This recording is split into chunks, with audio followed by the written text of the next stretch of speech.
not officially, I guess, on the agenda tonight, but I did want to talk a little bit about some of the things that have come up in the discussion tonight regarding the academic programs and the things that we're advocating for. One of the pieces I do want to acknowledge to everybody is I understand a need to keep taxes in control. I'm a taxpayer as well, and I understand that need. Let me say that at the forefront.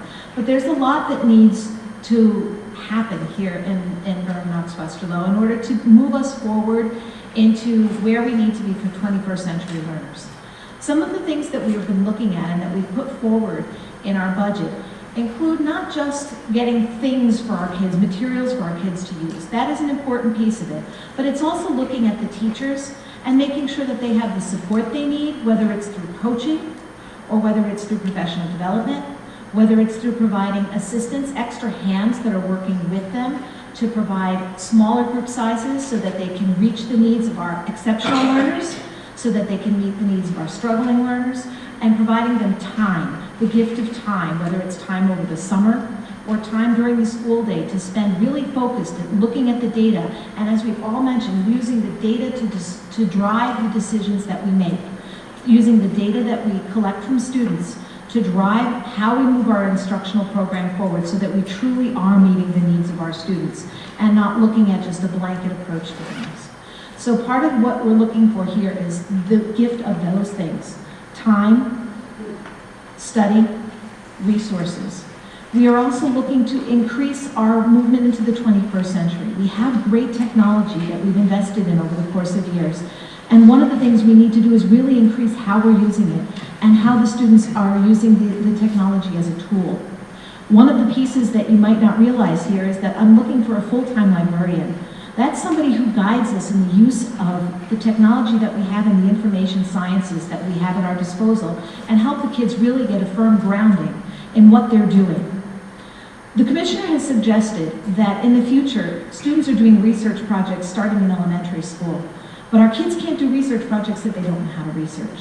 So that's a piece that I'm putting in here as well. We need to make sure that our students have access to the resources that will allow them to truly be 21st century citizens. There are many things that are listed throughout the course of this budget, and over the next few weeks, I'm sure I'll have many opportunities to address you on this issue and answer any questions you may have about specifics about which I've asked for.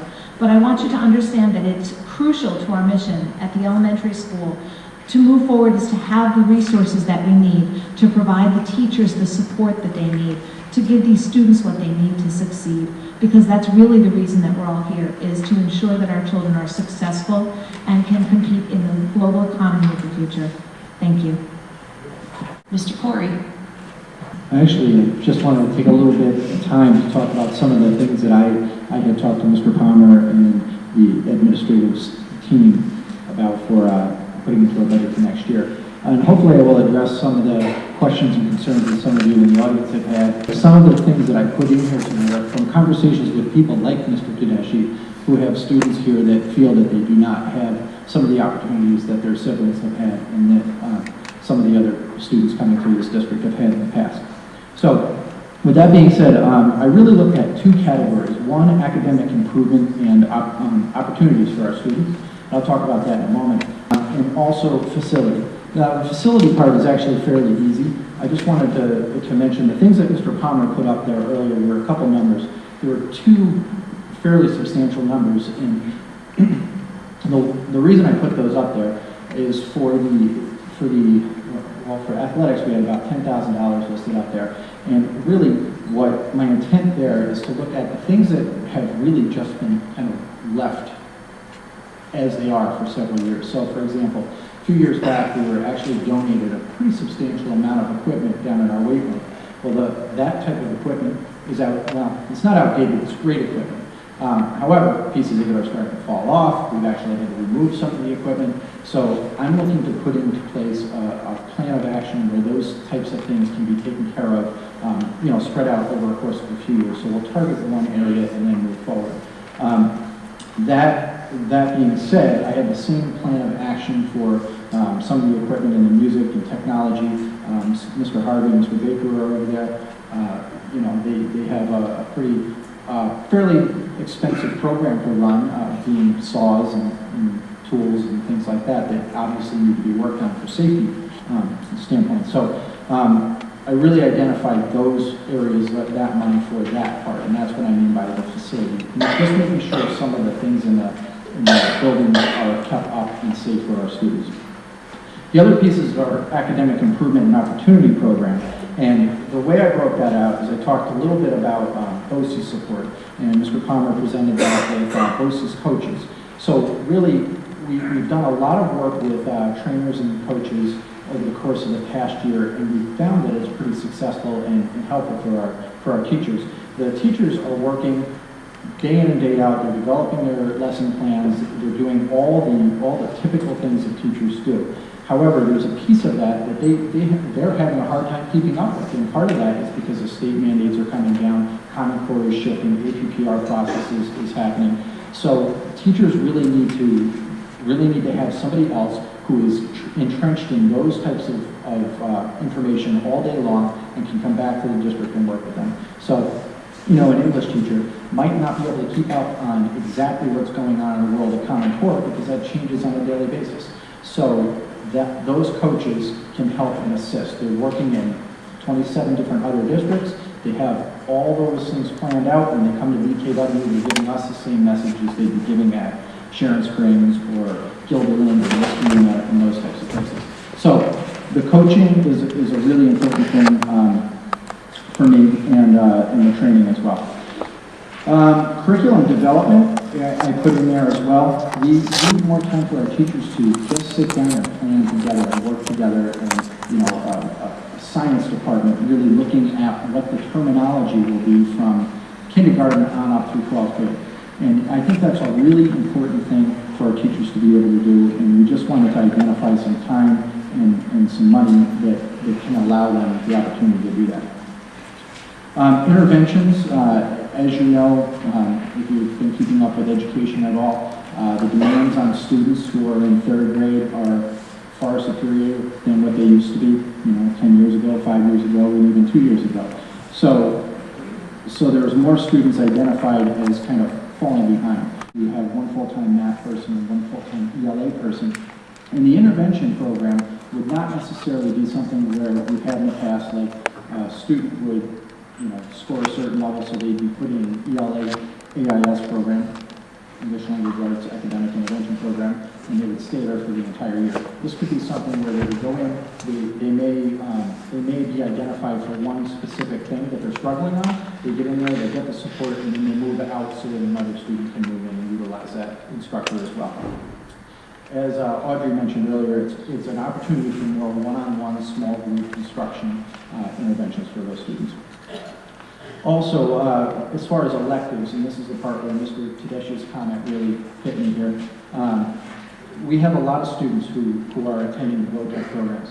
The VOTEC programs are phenomenal. They're great. They really do a nice job. I go to the Schoharie VOTEC Center and I watch what the students do over there. I go to the Albany Center and watch what the students do down there. And I'm quite impressed with the programs, the instructors, and actually the participation in our students.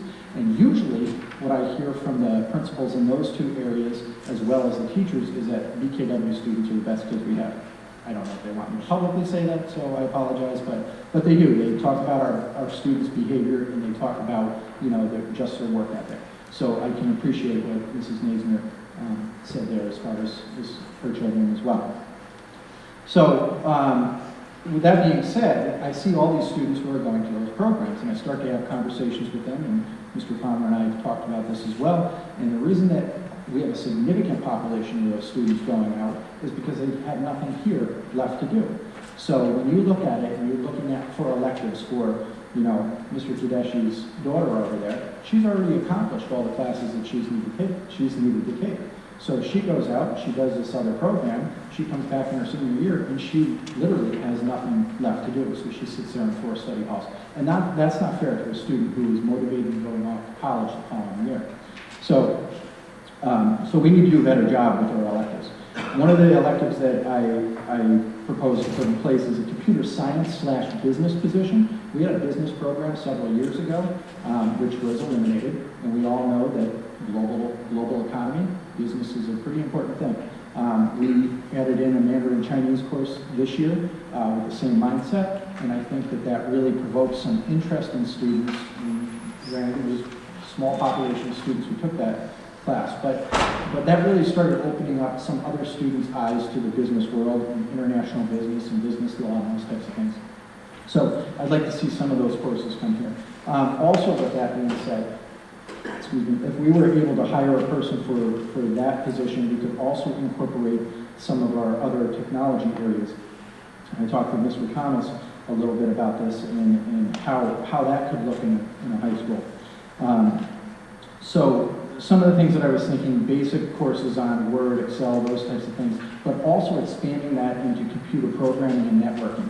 And that's an area where some of our students say, hey, I have a real interest in that, but there's nothing here for us to take. So they start to look elsewhere and where they can get those courses.